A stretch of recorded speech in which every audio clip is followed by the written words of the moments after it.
Biomechanics के बारे में। ठीक है, 2 लेक्चर में करीब करीब बायोमैकेनिक्स को खत्म करना है। तो बायोमैकेनिक्स के बारे में जब चलते हैं तो हमारे जो कोर्स में बायोमैकेनिक्स है, कुछ कोर्स में आपके सिलेबस में नहीं भी होगा, पर कोशिश करेंगे कि ज़्यादातर चीज़ें कवर हो जाए। बायोमैकेनिक्स को हिंदी में क्या, जैव यांत्रिकी। ठीक है, तो व्हाट इज बायोमैकेनिक्स? तो बायोमैकेनिक्स जो है, ये मैंने जैसे बनाया भी है, तो biomechanics is the science which deals with the which concerned with the internal and external forces acting on the human body and the effect produced by these forces. तो बायोमैकेनिक्स होती क्या है, एक साइंस की ब्रांच है। ठीक है, ये क्या कंसर्न करती है, जिस पर कि जो एक्टिविटीज हम जो भी एक फिजिकल एक्सरसाइजेस एक्टिविटीज करेंगे, तो वॉकिंग करेंगे, सिंपल फर्स्ट एक्टिविटी क्या होती है, वॉकिंग। तो जो इंटरनल एंड एक्सटर्नल जो भी फोर्सेज आपके काम करते हैं, तो एक्टिंग ऑन ह्यूमन बॉडी, और उस के द्वारा जो भी इफेक्ट प्रोड्यूस होता है, तो उसके बारे में बायोमैकेनिक्स में आपको अध्ययन करना होगा।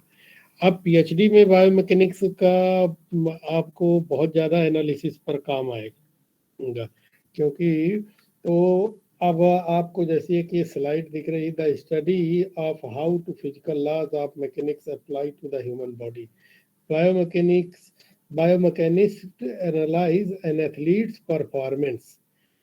किसी भी एथलीट की परफॉर्मेंस को एनालाइज करने के लिए जैसे आपको बायोमैकेनिकल एनालिसिस करना पड़ेगा।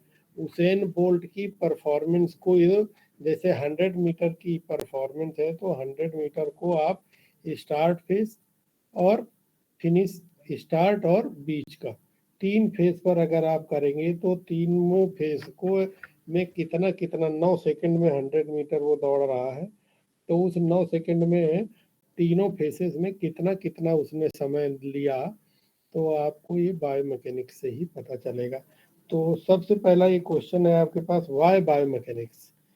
तो biomechanics optimising the sports performance, injury prevention and rehabilitation. Biomechanics sportsman की इंजरी को प्रिवेंट करेगा, और रिहेबिलिटेशन के काम में भी बायोमैकेनिक्स का यूज होता है। Design and development of the design development and improvement of the sports equipments. तो ये सिंपल एक फंडा आपको भी पता है, सबको पता है कि इन तीनों why biomechanics? Biomechanics, by using the biomechanics principles of biomechanics, we can optimize the sports performance. Sports performance क्या है? आप इम्प्रूव तो सब कोई कहता है, पर किस लेवल तक इम्प्रूव करके स्पोर्ट्स परफॉर्मेंस को ले जाएंगे। स्पोर्ट्स परफॉर्मेंस को इम्प्रूव करके जब जाएंगे, तो स्पोर्ट्स परफॉर्मेंस आपकी इम्प्रूव होके जब जाएगी, तो एक मैक्सिमम तक जाते जाएगी। 12 सेकंड में 100 मीटर दौड़ते थे, 12 सेकंड से दौड़ते दौड़ते 100 मीटर आ गए आप 9.50 मान लो, तो अभी भी क्या इम्प्रूव है, तो कहाँ तक इम्प्रूव हो करके जाएगी। तो वो इसीलिए हमने एक नई टर्म लिखा है, biomechanics. By using the principle of biomechanics, by we can optimising the sports, optimum level तक ले जाएंगे, जहाँ तक संभव होगा optimum level. Injury prevention and rehabilitation. Sports injury can be prevented by using the principles of biomechanics. And those who have got the injury, we can rehabilitate the injured people. Design and development of the sports equipment. Sports के जो equipments हैं, उनको हम design कर सकते हैं और develop कर सकते हैं। नए नए इक्विपमेंट्स आ रहे हैं आपके पास रोज ही। तो अब definition of the biomechanics, the term biomechanics comprises of 2 words, bio plus mechanics. Bio Greek word है, means the life. Bio is the word concern with the life, and mechanics is the branch of physics which deals with the motion. तो एक physics की branch है, ये तो सब है ही। तो इसमें क्या बताना आगे, Meaning of the biomechanics. Biomechanics is the science concerned with the analysis of the mechanics of human movement. Human movements के mechanics को दूसरा it explains how and why human body moves. जो मेन अब आपका ये सेकंड पॉइंट है, biomechanics explain how and why human body moves.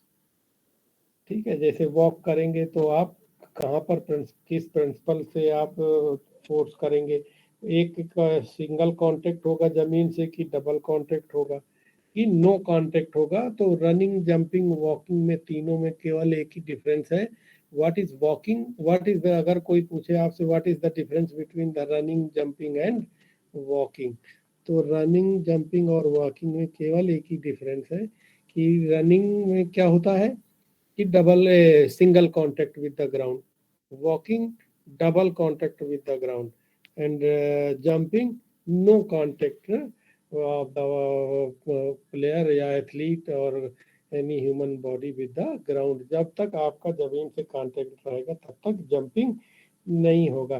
तो jumping is no contact, running is double contact, single contact, and walking is double contact with the ground.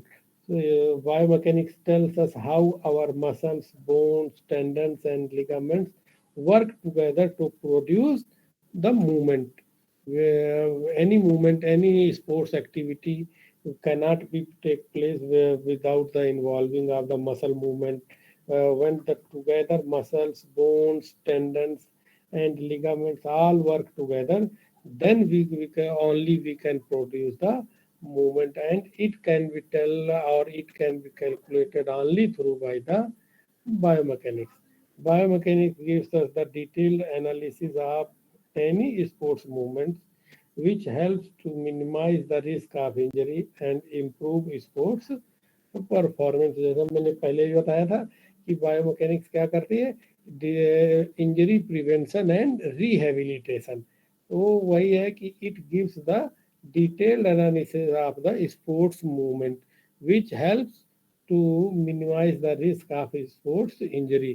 Sports की injury अगर आपको पता होगा कि इस मसल्स को, इस टेंडन को, इस बोन को इस रेंज तक ही आप ले जा सकते हैं तो आपकी इंजरी मिनिमाइज हो जाएगी। और अगर एक बार इंजरी किसी तरह हो भी जाती है तो उसको आप रिहेबिलिटेशन के स्टेज पर ले जाएंगे, तभी आपकी by using this laws and knowing the principles of biomechanics you can improve the sports performance.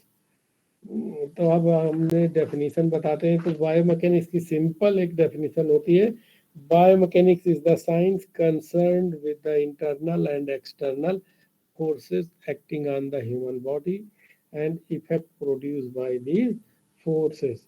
तो यही अभी यहाँ पर भी है, देखो। Biomechanics is a science concerned with internal forces acting effect produced by these forces. देखिए कितने फोर्स हो रहे हैं, ये देखिए आपको ये सब फोर्सेस, सारे फोर्सेस के द्वारा इफेक्ट आप कैलकुलेट कर लेंगे। कुछ फोर्सेस इंटरनल लग रहे हैं, कुछ फोर्सेस इनके ऊपर एक्सटर्नल फोर्सेस लग रहे हैं, इनके वेट को कुछ लोग देखिए नीचे सेंटर ऑफ ग्रेविटेशनल फोर्स इनको नीचे कर रहा है।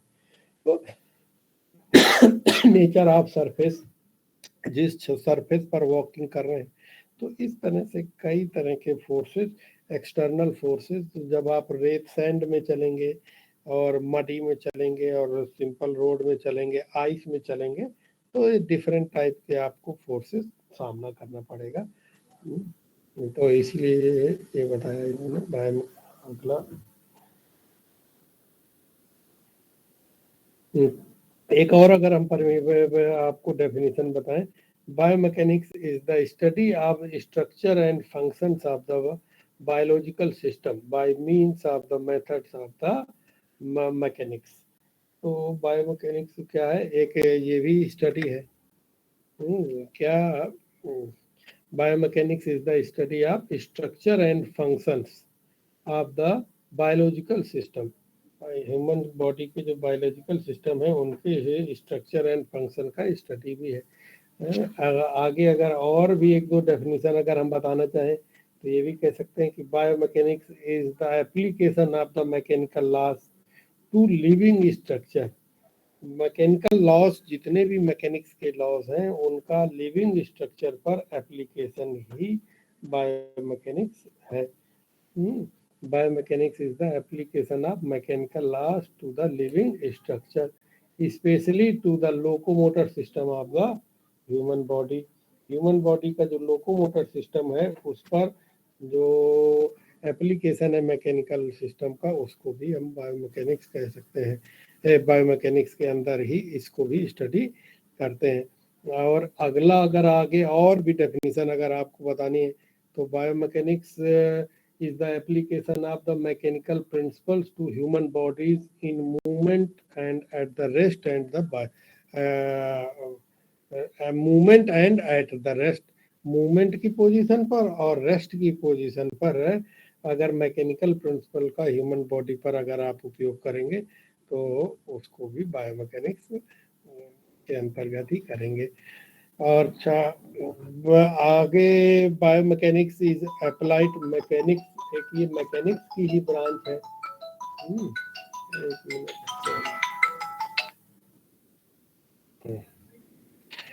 Biomechanics investigate the movements of the man and animal from the aspect of law of mechanics.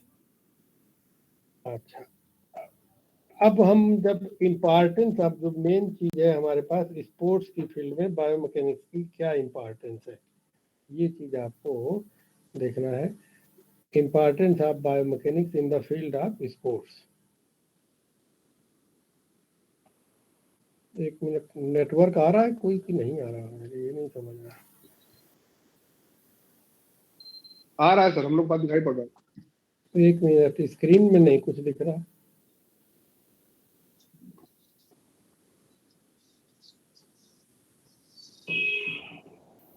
आ गया सर, स्क्रीन भी आ गया, स्क्रीन आ गई आपकी। अच्छा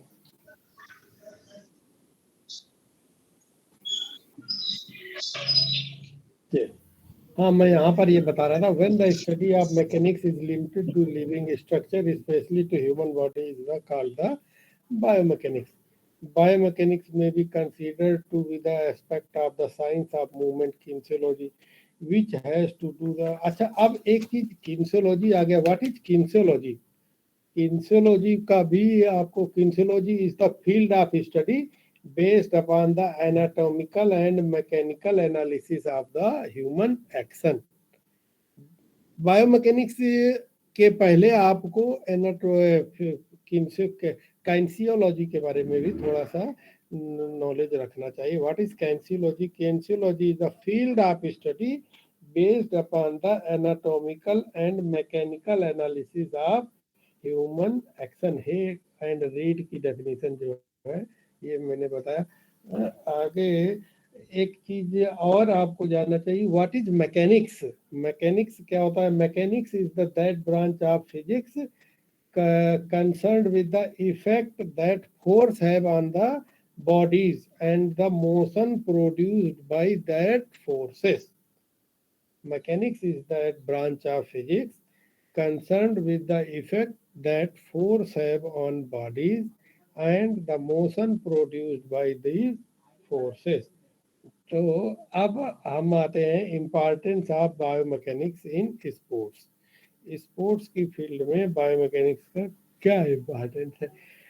Biomechanics, by using the principles of biomechanics, we can improve the sports performance। Biomechanics tells us the right technique for effective and efficient results by using minimum muscular forces and get maximum result।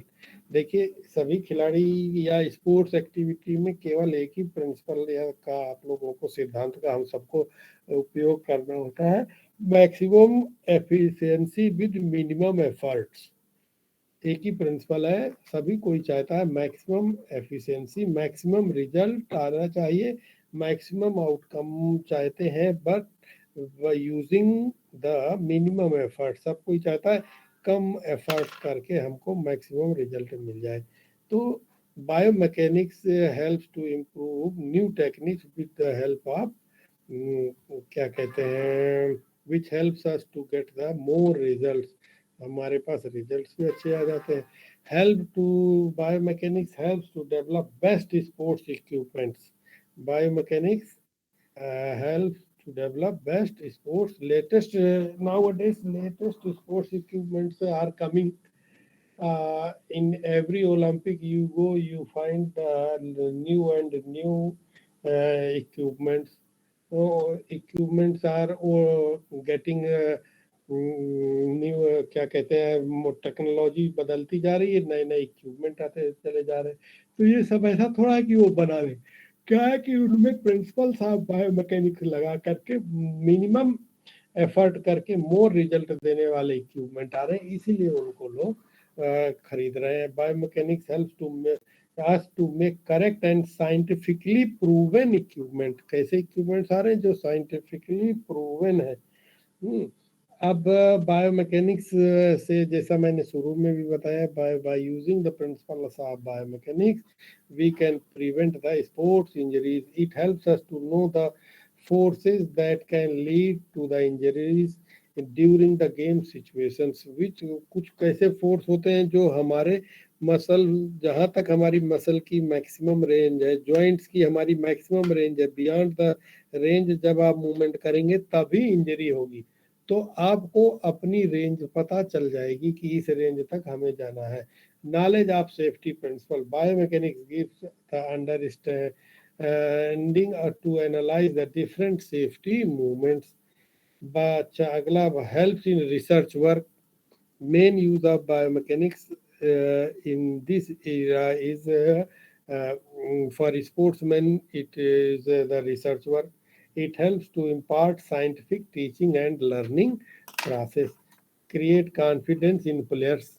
Biomechanics, by using the principles of biomechanics, a player or athlete can have the confidence on the technique, his technique, his coach, both can have the confidence by using the biomechanical principles, and their sport equipments also improvised equipment जो आ रहे हैं वो भी बहुत अच्छे अच्छे आएंगे। तो सभी के ऊपर में creates confidence in player. Player come to know correct technique to execute the movement. Thus, it improves the confidence of the player. Helps biomechanics helps to develop best sports equipment. Biomechanics helps us to make correct and scientifically proven. ये तो हो ही गया sir. Improve in training, improvement in training. Coaches can give the best training to athlete on the basis of scientific knowledge. अगर वो जमाने गए कि जब कोच आता था जो भी बता दे, अब तो हर एथलीट को साइंटिफिक नॉलेज चाहिए। Athlete to athlete, one by one, अलग अलग एथलीट को अलग तरह का ट्रेनिंग प्रिंसिपल्स चाहिए।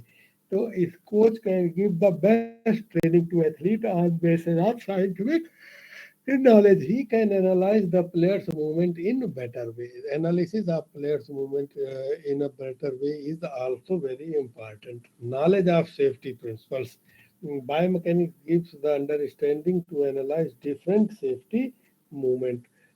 ये हमने एक और स्लाइड में बनाई, इसमें भी लिखा importance of biomechanics in physical education and sports. Physical education और स्पोर्ट्स में बायोमैकेनिक्स का क्या वो है। Biomechanics helps in improving the design of the equipment. Sports के इक्विपमेंट को भी आप डिजाइन करने में बायोमैकेनिक्स को इस्तेमाल कर सकते हैं। अगला shoes and sports clothes design improvement. देखिए बास्केटबॉल के शूज अलग आने लगे। किसी ने सोचा था कि फुटबॉल के शूज का प्लेयर ही 3 तरह के, स्ट्राइकर अलग शूज पहन रहा है, डिफेंडर अलग बूट पहन रहा है। तो इस तरह के क्लॉथ्स, स्विमिंग के कॉस्ट्यूम्स आप देखें कि नए नए कॉस्ट्यूम्स, नई नई डिजाइनिंग के सब कैसे आने लगे। तो bye using the principles of biomechanics every player is using their own equipments, better rackets in racket games, racket game में रैकेट से एक से एक आ रहे हैं। Better equipment improves the performance and reduces the risk of injury. क्यों आप better equipment क्यों चाहते हैं? क्योंकि बेटर इक्विपमेंट अगर होगा आपके पास तो आपका इंजरी का रिस्क भी कम हो जाएगा। चोट लगने का सभी कोई चाहता है कि हमको इंजरी का रिस्क रिड्यूस हो जाए। अगला, better helmet, better helmets to reduce the risk of injury in ice hockey, football, hockey, boxing, ये जितने भी हैं तो देखिए कैसे कैसे हेलमेट्स आने लगे। आपने एक दौर देखा होगा जब हेलमेट में अगर बॉल लग जाती थी फिर भी उसको ब्रेन हेमरेज हो जाता था। अब ऐसा नहीं हो पा रहा है। तो बायोमैकेनिक्स क्या है कि better helmets to reduce the risk of injury in different game. मैंने इसमें केवल 3-4 गेम लिखे, आइस हॉकी, फुटबॉल, तो आप और भी लिख सकते हैं। Many more other games can be added like boxing, hockey, and क्या कहते हैं, ताइकांडो, कराटे। इन सब गेमों में जितने सेल्फ डिफेंस गेम्स हैं इनमें सब में हेड गार्ड्स जरूरी होता है। Head guards and helmets are now nowadays too much improved quality. Aerodynamic clothing in skiing, speed skating, cycling and swimming. Swimming में सॉरी स्विमिंग में, साइकिलिंग में, स्केटिंग में, इनमें हमको ऐसे इक्विपमेंट चाहिए कि जिनमें ऐसे क्लॉथ्स चाहिए जो एरोडायनेमिक क्लॉथिंग हो कि जिनमें हमें बहुत माइन्यूट माइक्रो सेकेंड्स का भी अगर हमारा इफेक्ट हो रहा है तो परफॉर्मेंस गड़बड़ हो रही है। तो इसलिए एरोडायनेमिक क्लॉथिंग्स भी बने। इसीलिए तो स्विमिंग का कॉस्ट्यूम 3,000 रुपए का आता है। इसीलिए तो आपको साइकिलिंग का कॉस्ट्यूम 5-6 हजार रुपए से शुरू होता है।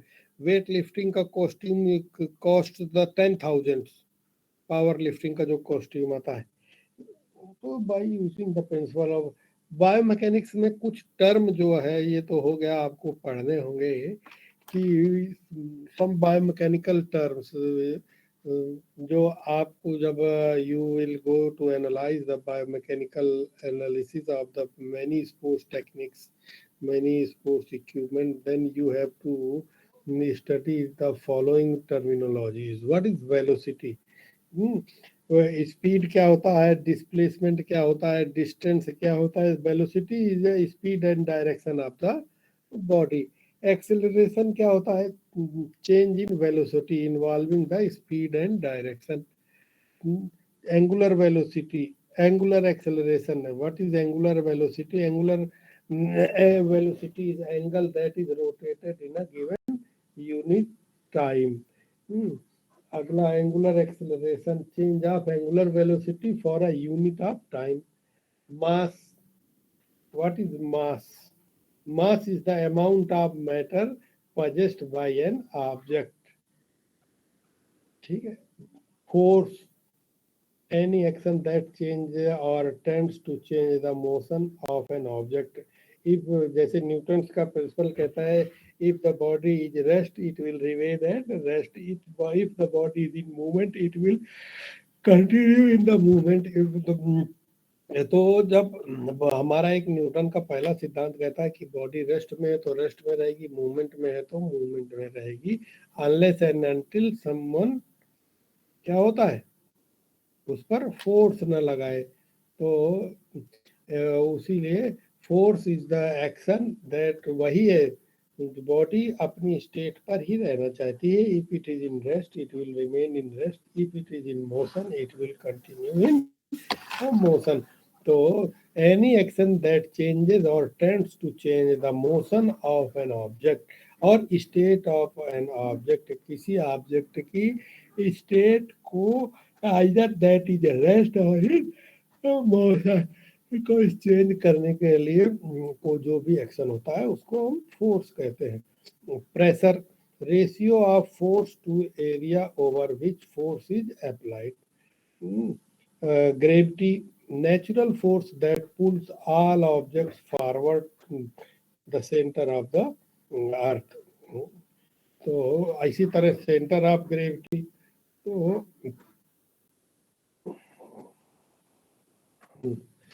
नई चीज एक दूसरी अलग है, हम थोड़ा सा तेज चल रहे हैं क्योंकि ये भी टर्म आपको कई सारी टर्मिनोलॉजी है, आप लिख लीजिए कहीं पर, नोट भी करते जाए, स्क्रीनशॉट ले लें। Friction, friction is a force that occurs when the surface come in contact and result from the sliding of one surface on the other। जब एक सरफेस के ऊपर दूसरी सरफेस पर स्लाइडिंग होगी तो फ्रिक्शन आएगा। फ्रिक्शनल फोर्स क्या होता है?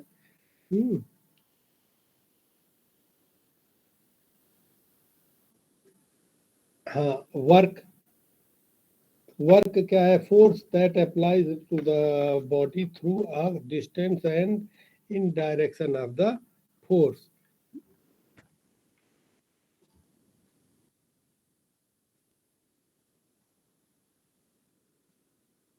आवाज चली गई क्या मेरी?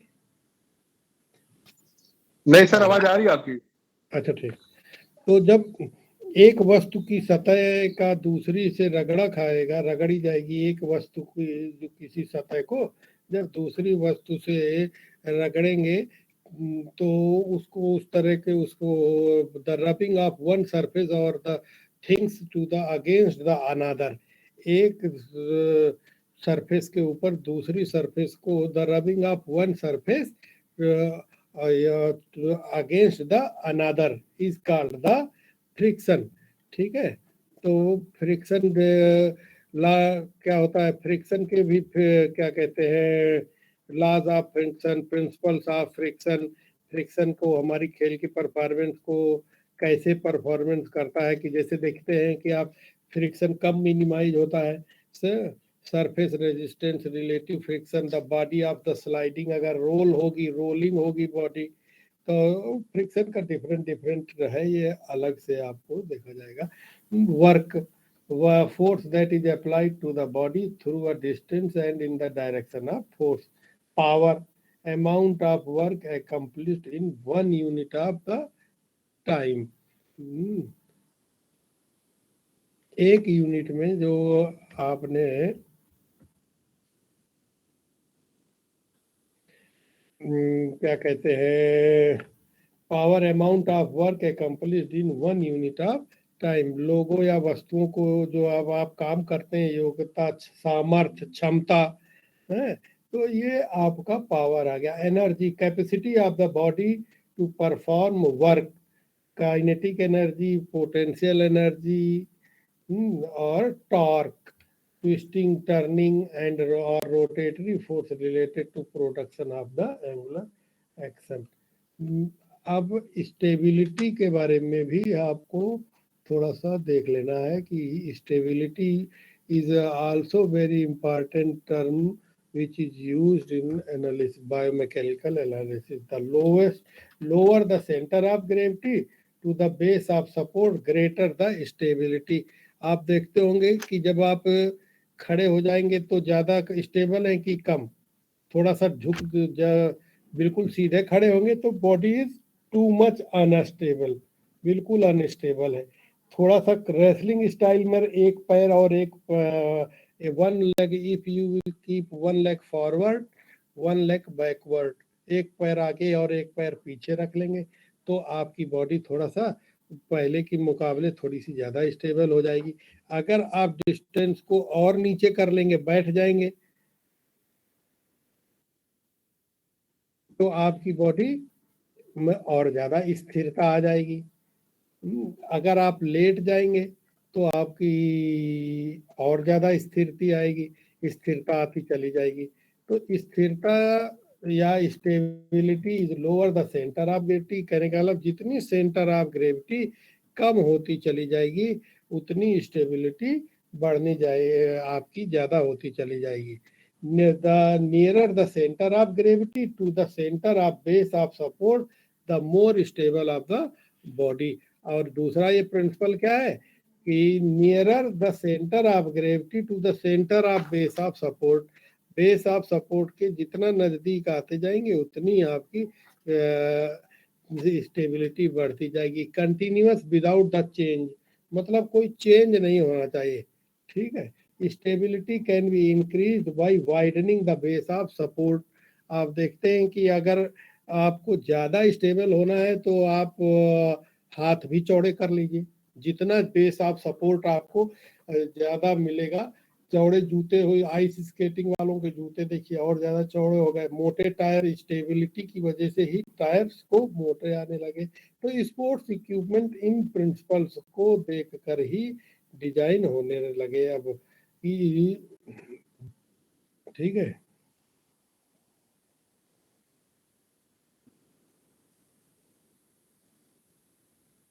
अब कुछ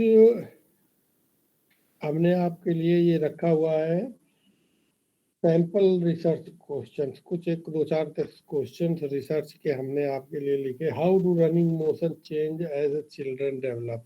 you have to think about these questions and solve कि कैसे आपको इनके बारे में सॉल्व करना है, ठीक है। पढ़ो एक बार, खुद ही पढ़िए आप लोग।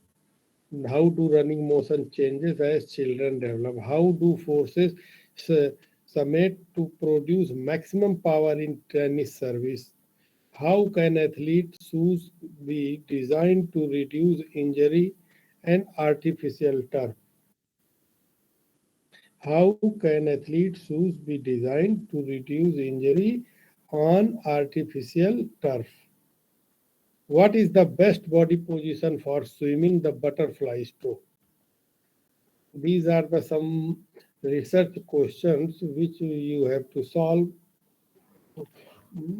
तो बायोमैकेनिक्स के प्रिंसिपल्स को यूज करते हुए आपको इसी तरह की रिसर्च शोध करना है कि what is the best body position for swimming the butterfly stroke. How can athlete shoes be design to reduce the injury on artificial turf. जब सारे मैच हमारे टर्फ पर ही हो रहे हैं, टर्फ में स्पोर्ट्स मैन को ज्यादा इंजरी आती है। आपने देखा इंडिया की एक हॉकी टीम गई तो ज्यादातर मैक्सिमम प्लेयर इंजरी हो गए। तो हम ऐसे शूज ही डेवलप कर ले तो इस तरह की ही आप जब टेक्नोलॉजी पर काम करेंगे, रिसर्च करेंगे, तभी आपके लिए थोड़ा सा अच्छा हो जाएगा। आगे चलते हैं। What is sports biomechanics. अब बायोमैकेनिक्स तो आप समझ गए, मैकेनिक्स समझ गए, स्पोर्ट्स बायोमैकेनिक्स क्या है। Sports biomechanics is the application of the principles of biomechanics to the study of human motion in sports and exercise. I am repeating again, what is sports biomechanics? Sports biomechanics is the application of the principles of biomechanics to the study of human motion in sports and exercise. What is biomechanics? Biomechanics is the science concerned with the internal and external forces acting on human body and effect produced by these forces. What is sports biomechanics? Sports biomechanics is the application of the principles of biomechanics. Biomechanics की जैव यांत्रिक के सिद्धांतों का अनुप्रयोग है।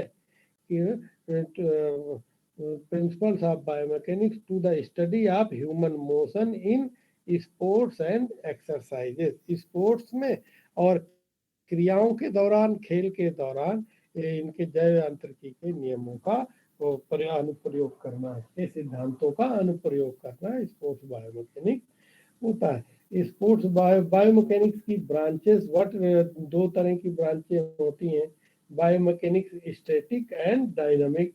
दो state होती हैं।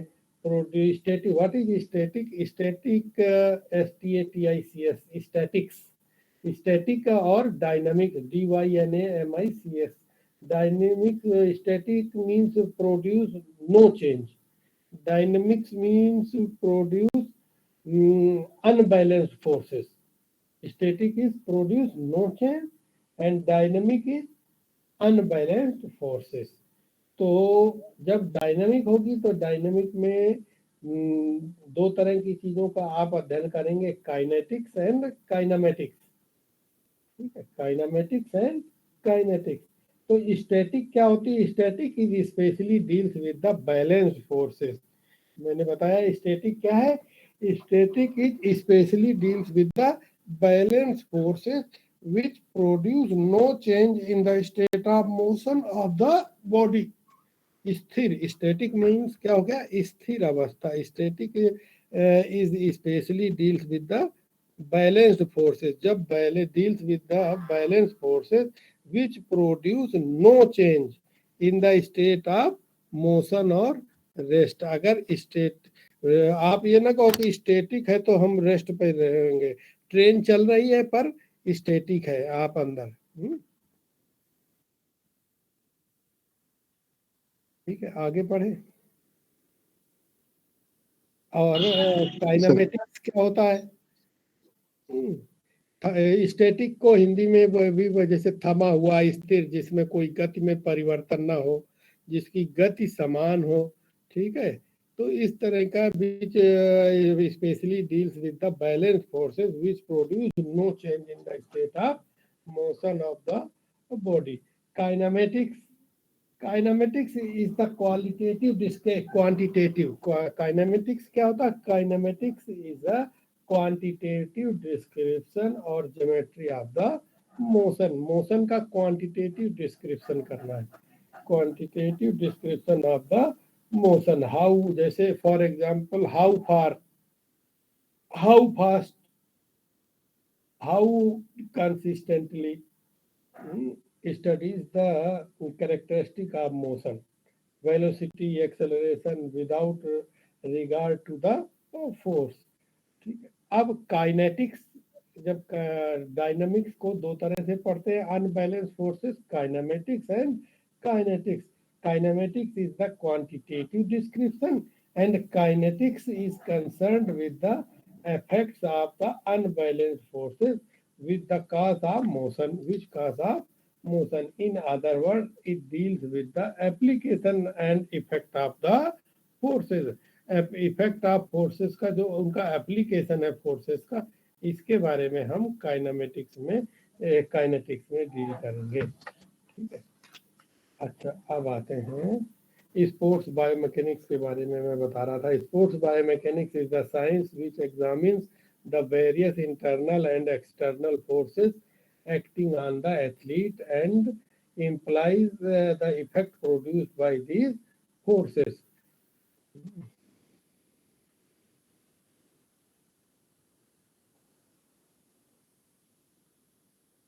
अब हम आते हैं mechanical principles of the motion. ठीक है, मोशन का मैकेनिकल, जब तो मैकेनिकल प्रिंसिपल्स के पहले एक मैकेनिक्स के बारे में भी आपको थोड़ा सा पता होना चाहिए। In mechanics we use all the laws of forces and their effect produced by these forces. In mechanics we use all the laws of forces and effect produced by these forces। The performance depend upon the execution of specific movement। Newton के तीन law हैं। First law, Newton first law of motion, that is known as the law of inertia. Newton second law of motion, that is called the law of acceleration. Again the Newton third law of motion, law of action and reaction. तीन नाम से जान सकती है। अगर आप you can remember या you can know the law of inertia, law of acceleration and law of action and reaction। Same thing you can call the Newton's first law, Newton's second law, Newton's third law। Law of inertia, law of acceleration, law of action and reaction। Newton's laws of motion application in sports। Man is said to be a man of action, so movement are involved everywhere। For every movement there is a motion, therefore everything that moves is governed by the law of motion। The law of motion formulated by Sir Isaac Newton in 1687। He explained the investigated that every motion is under the impact of following laws। Sir Isaac Newton ने बताया कि आप कोई भी movement करें, पर वो कोई भी मोशन करें, ये इन्हीं तीनों लॉ से ही होता है। इट कम्स अंडर क्या कहते हैं फर्स्ट लॉ, जैसे second law, in first photograph player is going to kick the football, क्योंकि वो रेस्ट में है, उसको मूवमेंट दे रहा है, ठीक है। तो ये फर्स्ट लॉ आ रहा है, लॉ ऑफ इनर्शिया ब्रेक कर रहा है। Second law, law of acceleration, law of acceleration. And third law, every action there is equal and opposite reaction. जितने पावर से स्विमर अपने पानी को बैक में पुश करेगा, उतनी तेज उसका एक्शन से रिएक्ट होकर उसकी बॉडी आगे जाएगी। Same thing the child is walking, walking में जितना तेजी पैर से लेग से पीछे को फोर्स पुश करेगा, उतनी तेज ही व्हील आगे को जाएगा। तो what a force can do, force can cause a body at rest to move. Force क्या कर सकता है, कोई बॉडी रेस्ट में है तो उसको मूवमेंट में दे सकता है, अगर कोई बॉडी मूवमेंट में है तो उसको रेस्ट में भी ला सकता है। cause a moving body to change the direction or accelerate or decelerate. So force can cause the body at rest to move. Force can cause a moving body to change the direction, acceleration and decelerate. तीनों चीजें force से हो सकती है। Force can change the object shape, किसी भी object का shape force change कर सकता है। It depends upon the impact and surface of the. What is scope of biomechanics?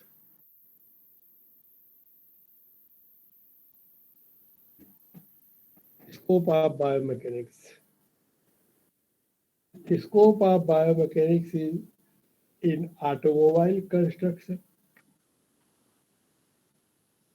See latest technology, latest automobiles, latest bikes, latest cars, latest sports cars, latest sports bikes, all are manufactured after considering the principle of biomechanics. Physiology of labor,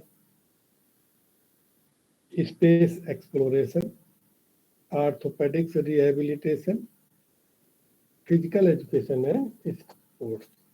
तो इन सब area में sports biomechanics का आप use कर सकते हैं। When we talk, when we walk, total walking is individual can be explained with the help of mechanics. तो automobile construction में हम कैसे स्पोर्ट्स बायोमैकेनिक्स का यूज करते हैं।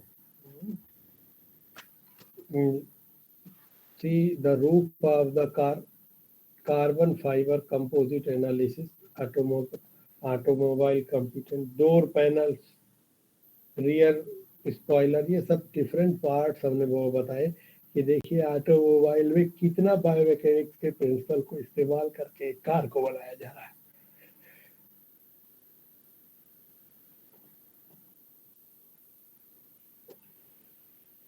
Labor, physiology of labor. How well does your chair support the following area?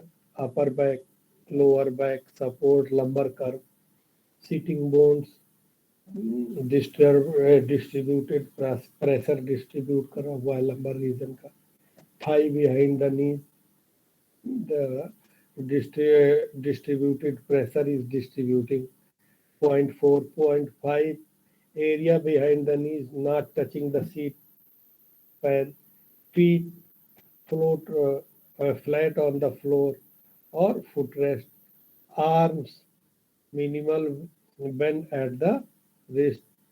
See, this is the physiology of labor. How well does your chair support the following area? It can be better understood by using the principle of biomechanics. Space exploration. All space suit is designed by using the principles of biomechanics. See doctors,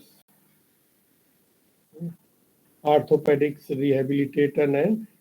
rehabilitation में orthopaedics लोग जो surgeon लोग हैं, rehabilitation में जितने हमारे physiotherapy के लोग हैं, फिजियोथेरेपिस्ट है, तो इनको फीट का, एंकल का, लेग का, नीज का, जॉइंट रिप्लेसमेंट का, सभी के बारे में है biomechanics. Now we are main sports person के लिए जो मेन पार्ट आ जाता है कि फिजिकल एजुकेशन एंड स्पोर्ट्स में। तो फिजिकल एजुकेशन एंड स्पोर्ट्स में क्या, rehabilitation, prevention of injuries and rehabilitation. So see, after getting injury, every sportsman want to rehabilitate or to come back the previous stage as earliest as possible, जितनी जल्दी हो सके वो चाहता है कि हम अपने पहले की स्टेज पर आ जाए। तो इसके लिए उसको रिहेबिलिटेशन प्रोसेस में बायोमैकेनिक्स के प्रिंसिपल्स को यूज करना पड़ रहा है। कैसे कैसे देखिए, आपको वो दिया हुआ है कि क्या कर रहे हैं। पहले उसमें treadmill, he is running in the treadmill.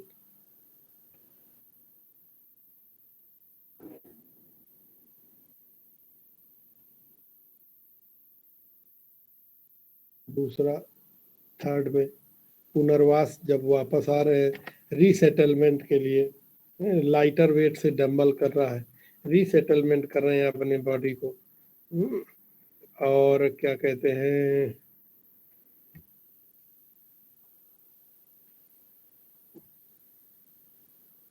Treatment of the physical disabilities जितनी भी हो रही है उनका भी treatment bye using the massage and electrotherapy and better exercises. तो ये सब चीज़ों में बायोमैकेनिक्स का इस्तेमाल कर रहे हैं। Blade runner, prosthetic, Olympic medallist है। चलिए, फिजिकल एजुकेशन एंड स्पोर्ट्स में आ गया।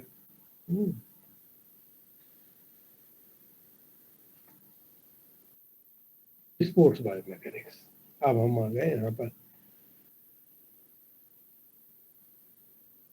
The study of effect of anatomical and physiological effect of natural laws and internal and external forces acting on the human body during the movement. Factors that influence human movement include, मैंने क्या बताया आपको, sports biomechanics. What is sports biomechanics? Sports biomechanics is the science which examines the various internal and external forces acting on the athlete and implements all the effect of produced by these forces. तो force of muscular contraction, flexion, extension, pronation and supination of the muscles, composition of muscle fiber, equilibrium, center of gravity and base of support, transfer of movement, force absorption, leverage. Lever is a lever, type 1 lever, type 2 lever. Type 3 biomechanical analysis examines acceleration, energy, mass, power, torque and velocity. ये सब चीजें आपको biomechanical analysis में आपको देखना है, करना पड़ेगा। Biomechanical analysis examines the acceleration, energy, mass, power, torque and velocity. How to accelerate, how much time an athlete take for accelerate his body, how much energy he is using, what is mass, or how much power he is using, torque and which velocity, how much velocity he is using.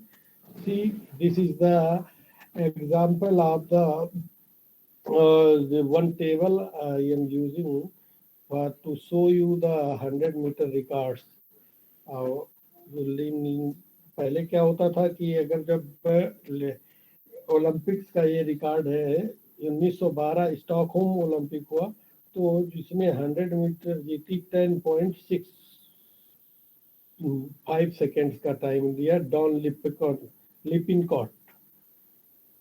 फिर देखिए धीमे धीमे करते चला गया। Charl paddock ने 1921 में, 1930 Toronto Olympic में पर्सी विलियम्स ने जीता ये, but it is his medal is above 10।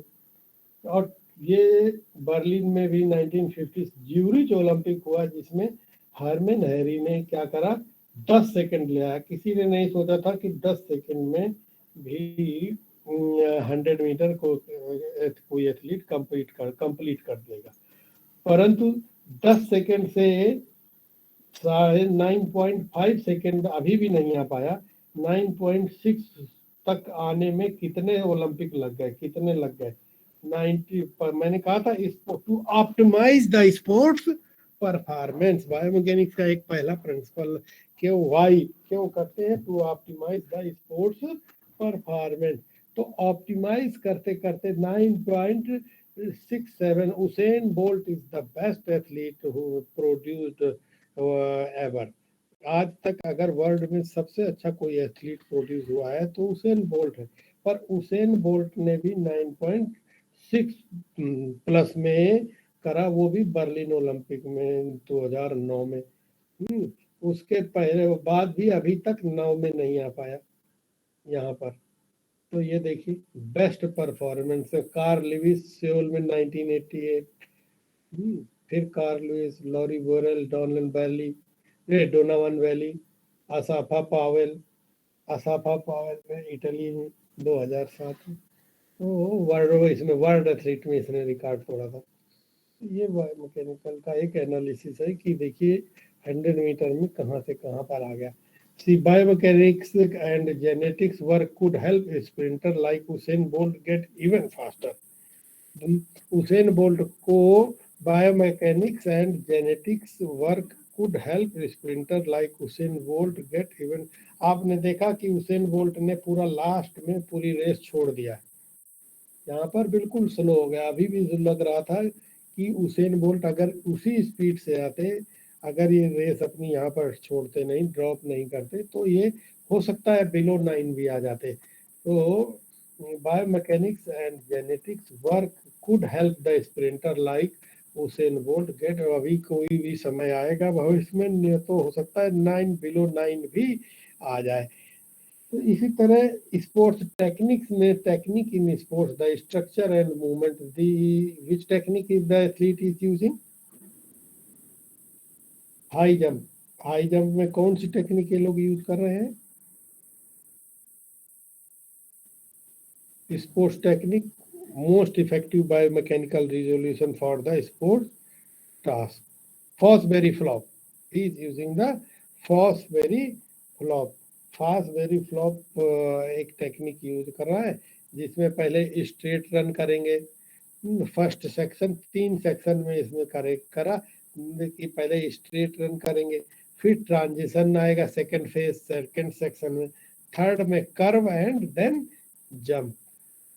First section straight, second section transition and third section curve, and after that final jump and then land.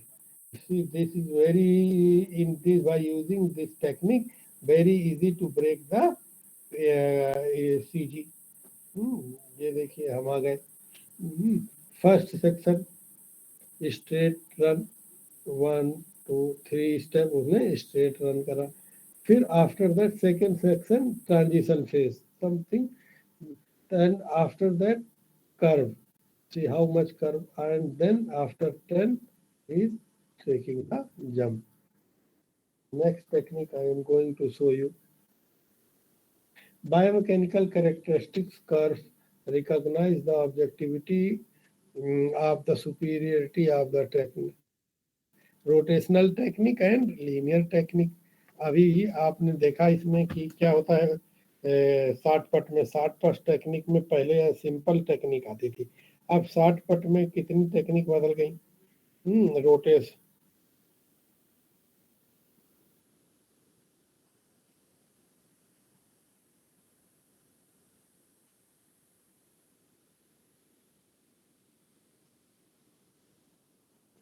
Linear technique USA में सबसे पहले उन्होंने खिलाड़ियों ने करा।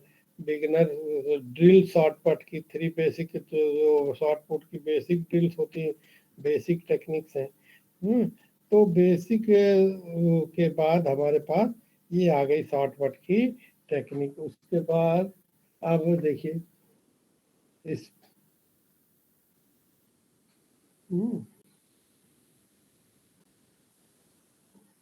ये मैंने बता दिया आपको what is kinetics and kinematics.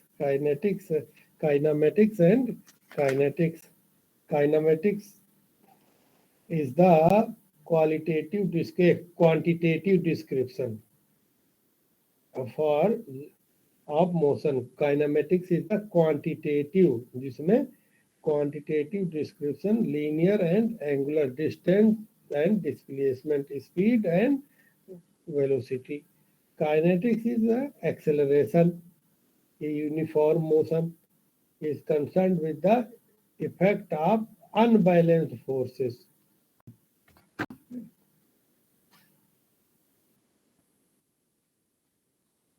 Mechanical principles of lever. Lever is a mechanical device used to produce a turning motion around a fixed point called an axis. ये fulcrum के point के fulcrum is the center of axis of the rotation. Force or distance from the fulcrum to the point of application of the force.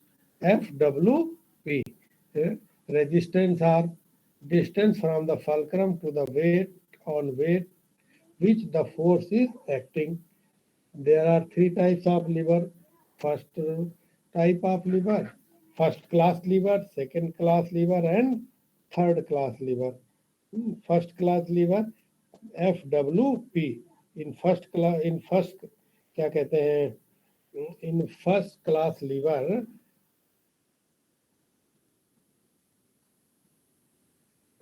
fulcrum between the weight and force.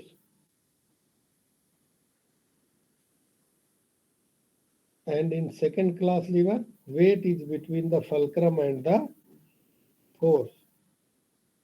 And in third class lever, force is between the fulcrum and the weight. Example of the first class lever.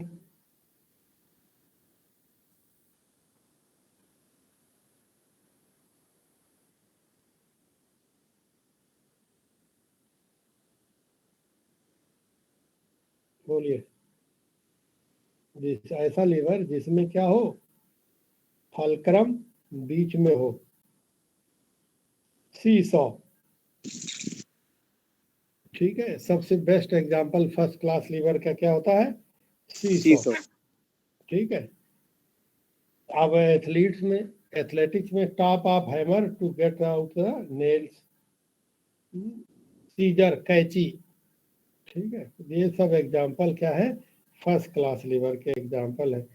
Second class lever, wheelbarrow, bottle opener. ठीक है, ये सब W, wait क्या हो जाता है इसमें, बीच में आ जाता है, weight is between the fulcrum and the force. Mechanical क्या कहते हैं, वो जो होती है कौन सी गाड़ी जिसमें वो उठाते हैं, क्या कहते हैं, सेकंड क्लास लीवर में कूड़ा उठाने वाली गाड़ी जो है। ठीक है, तो एफर्ट एक किनारे में और फलक्रम लास्ट में और वेट बीच में। ठीक है, तो सेकंड क्लास लीवर का एग्जांपल हो गया। थर्ड क्लास लीवर का एग्जांपल क्या हुआ,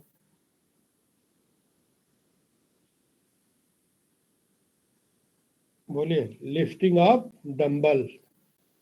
एथलेटिक्स हम स्पोर्ट्स की बात करते हैं, लिफ्टिंग ऑफ डंबल, ये क्लास थर्ड का थ्री क्या है, थर्ड क्लास का लीवर है। ठीक है, कील गाड़ना, हैमरिंग इन द नेल गाड़ना, कील गाड़ना भी ये क्लास 3 का लीवर है। ठीक है, मैकेनिकल एडवांटेज इसमें किसमें ज्यादा होता है, क्लास 2 लीवर में मैकेनिकल एडवांटेज मैक्सिमम होता है।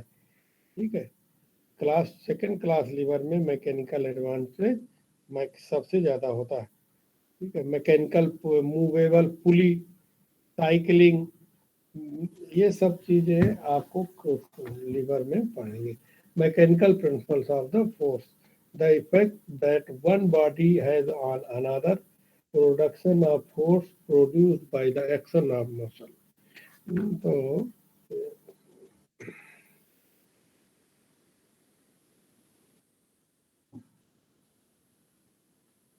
application of force. The force of an object is most effective when it is applied in the direction that the object is to travel. Absorption of force. The impact of force should be gradually reduced with the force. तो अब हमारा ये आज का यहाँ तक हो जाता है। ठीक है, कितनी देर की क्लास है जी सर अभिषेक? सर 1.5 घंटे की। अच्छा, हम तो आज अभी इतनी क्लास आज कर देते हैं। यस और यस फिर क्या कहते हैं, कल कुछ आपको बता देते हैं एस्पेक्ट्स ऑफ द क्या कहते हैं biomechanics, how to analyse the bio analysis of biomechanical analysis कैसे करेंगे, व्हाट आर द क्या कहते हैं areas and tools and techniques of the biomechanics. Biomechanics के क्या क्या एरिया हैं, विच कौन कौन से टूल्स एंड टेक्निक्स को हम बायोमैकेनिक्स में इस्तेमाल करते हैं, जैसे सिनेमेटोग्राफी, वीडियोग्राफी, इलेक्ट्रोग्राफी, ईएमजी, इलेक्ट्रोमायोग्राफी, तो ये computer simulation, photographic electromagnetic waves. तो इस तरह की चीज़ों को हम कल एक बार और देख लेंगे। फंडामेंटल स्किल्स को आप कैसे एनालाइज करेंगे, बेसिक एंड स्पोर्ट्स मूवमेंट्स को, मोटर एक्शंस को आप कैसे एनालाइज करेंगे बायोमैकेनिकल एनालिसिस में। तो इस तरह की कई चीज़ों को आपको एक बार और देखना पड़ेगा। मूवमेंट का एनालिसिस का, जैसे एनी मूवमेंट को आप कैसे कैसे एनालाइज करना है। जैसे लॉन्ग जंप है, long jump can be divided into different components. कितने पार्ट में लॉन्ग जंप को आप डिवाइड कर सकते हैं?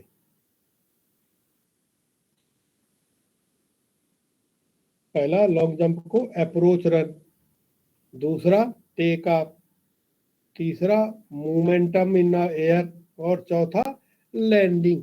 4 पार्ट में ले जा करके बायोमैकेनिकल एनालिसिस कर सकते हैं कि लॉन्ग जंप में पहला क्या लेंगे। Total long jump can be divided into 4 parts. Number 1 approach run, take off, movement in air and landing. movement can be analyzed by different objects। कैसे कैसे ऑब्जेक्ट से ऑब्जेक्टिव से अभी आप मूवमेंट को एनालाइज कर सकते हैं, किन्सोलॉजिकल, mechanical and biomechanical.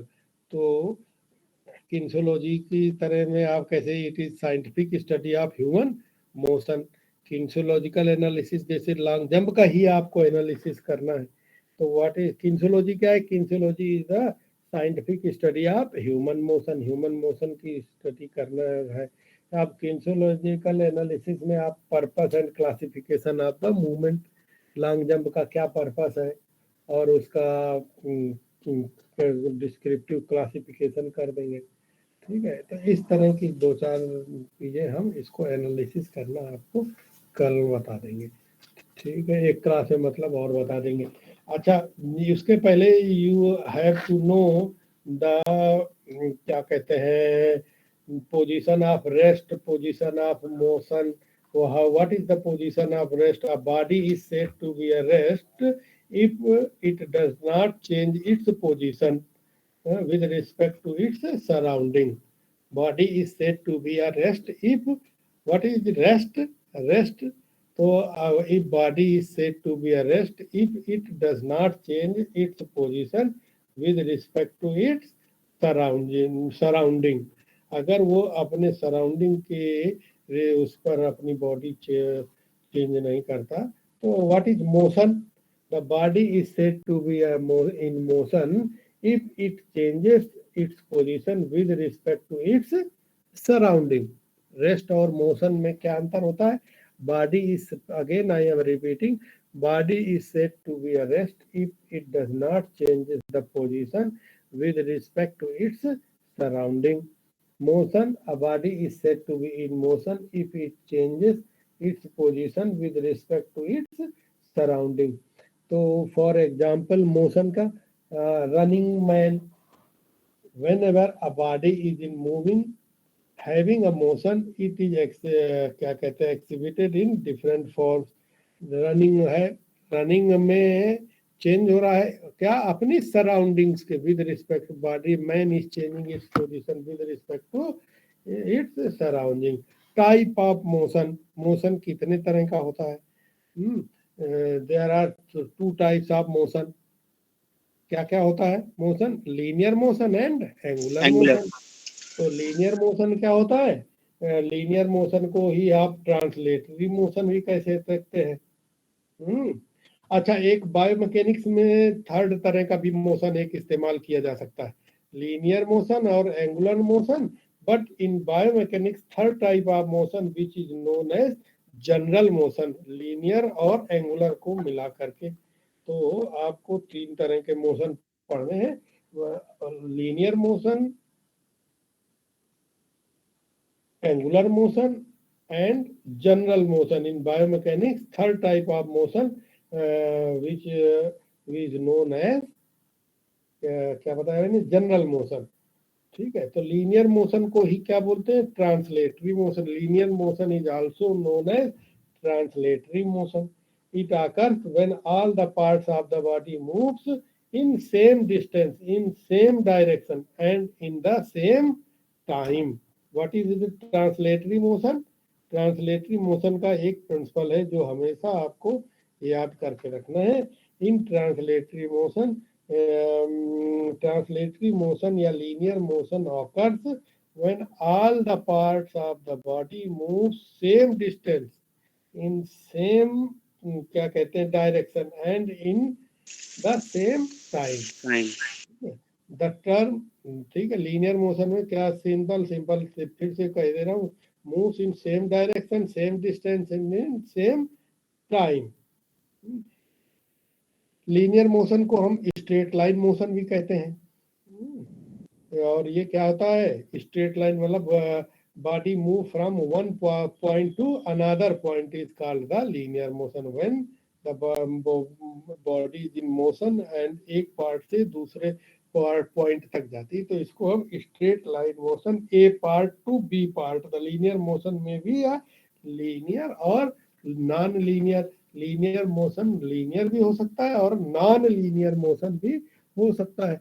Non linear क्या होगा? If body is not in straight line, अगर कोई बॉडी स्ट्रेट लाइन में नहीं मूव कर रही है, if body is not in the straight line, characteristics of the linear motion of them, अगर उसमें सेम कैरेक्टरिस्टिक लीनियर मोशन की है पर all part of the body same time, same direction और सेम डिस्टेंस में आ रही है, तो कैरेक्टरिस्टिक तो लीनियर मोशन की पर मोशन लीनियर नहीं हो रहा है, तो इसको क्या बोलेंगे? Non linear motion. Linear motion can also take in two places, can take place in two ways. Linear motion can take place in two ways. Linear motion भी दो तरह से काम कर सकता है. कैसा? Straight line motion and curve line motion, और straight line linear motion and curve line में लीनियर मोशन. ठीक है, तो स्ट्रेट को रेक्टिलिनियर भी बोलते हैं. Going in straight is called the rectilinear. 100 metre straight, 100 metre अगर स्ट्रेट करेंगे, going straight is called the rectilinear. एक पॉइंट से शुरू होगा तो A point to B point, तो ये हो गया linear motion, straight line motion. 100. Curve linear क्या हो गया? It is possible for a body to move along the curved path and still satisfying the condition of the linear motion. अगर फिर से बता दे रहा हूँ, it is possible for a body to move along a curved path and still satisfying the condition of the linear motion. अगर curve path पर कोई body move कर रही है और उसके बाद भी वो लीनियर मोशन की से कंडीशन को सेटिस्फाइड कर रही है, तो उसको कर्व लीनियर मोशन कहेंगे. जैसे फॉर एग्जांपल रेलवे ट्रैक, है ना, लीनियर मोशन है, परंतु still he is satisfying the principles of conditions of the linear. Parasailing man, parasailing करेंगे। तो ये हमने एक दो तीन चीजें ये भी आपको बता दिया, linear motion, non linear motion, curve linear motion, ठीक है। What is angular, body moves in a circular path on an axis, ठीक है। what is speed, linear speed or curve linear speed, speed rate of change of the body position with respect to time। what is speed, speed linear speed के बारे में जब आप करेंगे, rate of change of body position with respect to time, speed is equal to distance upon time, meter per second। average speed ratio of total distance cover, space is equal to distance upon velocity, linear velocity and angular velocity। rate of change of speed with respect to time is velocity, it is vector quantity। इस velocity क्या होती है, vector, और speed क्या होती है, scalar quantity, ठीक है। distance, linear distance and angular distance। displacement के बारे में